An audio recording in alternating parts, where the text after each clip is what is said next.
इतिहास साक्षी है कि अहंकार हमेशा हारता है। चाहे वो इतिहास के पन्नों में अंकित रावण का अहंकार हो या प्रचंड बहुमत का अहंकार लिए मोदी सरकार हो। दिल्ली की सीमाओं पर 378 दिनों से सतत संघर्ष के बाद देश के अन्नदाताओं को मिली विजय करोड़ों किसानों और खेत मजदूरों को की असली विजय है, प्रजातंत्र की विजय है। किसान आंदोलन ने महात्मा गांधी जी के सिद्धांत को एक बार फिर चरितार्थ कर दिया कि जनता की असली शक्ति, प्रजातंत्र की असली शक्ति जनता में निहित है। समकालीन विश्व इतिहास में इतना अनुशासित, मर्यादित और संयमित और मुद्दों पर आधारित आंदोलन शायद कभी नहीं देखा।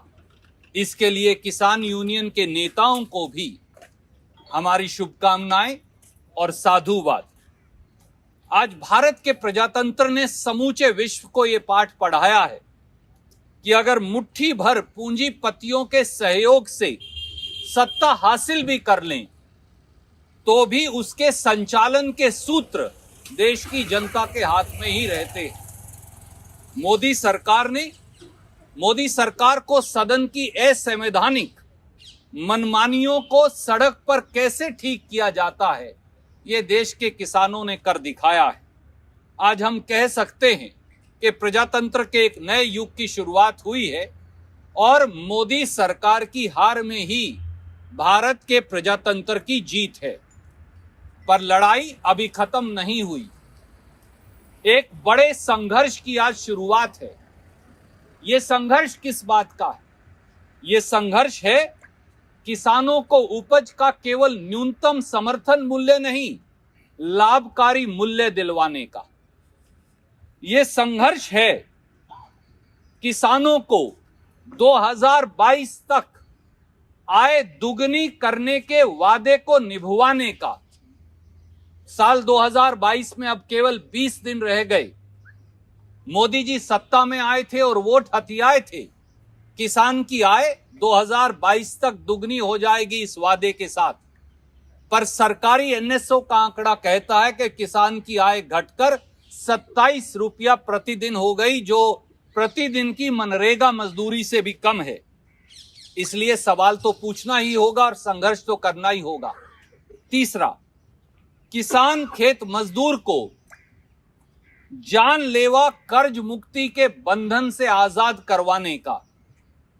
आज जब भारत सरकार का एनएसओ कहता है कि देश के हर किसान पर 74,000 रुपया का औसत कर्ज है और भारत की मोदी सरकार कहती है कि किसान और मजदूर की कर्ज माफी के लिए उसके पास फूटी कौड़ी नहीं, परंतु चंद पूंजीपति मित्रों के कर्ज माफ करने के लिए 7 साल में 10 लाख करोड़ है, तो सवाल तो पूछना ही होगा और संघर्ष का आह्वान भी करना होगा। किसान को 6,000 रुपया प्रति हेक्टेयर का सालाना जुमला तो दिया, परंतु किसान की जेब से 25,000 रुपया प्रति हेक्टेयर सालाना निकाल लिए। किसान के ईंधन डीजल पर जो 3 रुपया 56 पैसे एक्साइज शुल्क कांग्रेस के शासन में लगता था, आज कम होने के बावजूद भी वो 21 रुपया 80 पैसे प्रति लीटर है। आज खाद पर 5% जीएसटी लगा दिया, कीटनाशक दवाई पर 18% जीएसटी लगा दिया, ट्रैक्टर और खेती के उपकरणों पर 12% जीएसटी लगा दिया। तो किसान से न्याय कैसे मिलेगा, कौन देगा और कैसे होगा? ये सवाल और ये संघर्ष के आह्वान करने का तो अभी भी समय बाकी है। और किसानों पर जुल्म ढाने वाले भारत के गृह राज्य मंत्री अजय मिश्रा टीनी जैसे भाजपाई हुक्मरानों को सजा दिलवाने का संघर्ष। 700 किसानों जो शहीद हुए, उनके परिवारों को, जैसा राहुल गांधी जी ने कहा, कम से कम 25 लाख रुपया मुआवजा दिलवाने का संघर्ष भारत सरकार के द्वारा, प्रांतीय सरकारों के द्वारा नहीं, और उन्हें रोजगार दिलवाने का संघर्ष।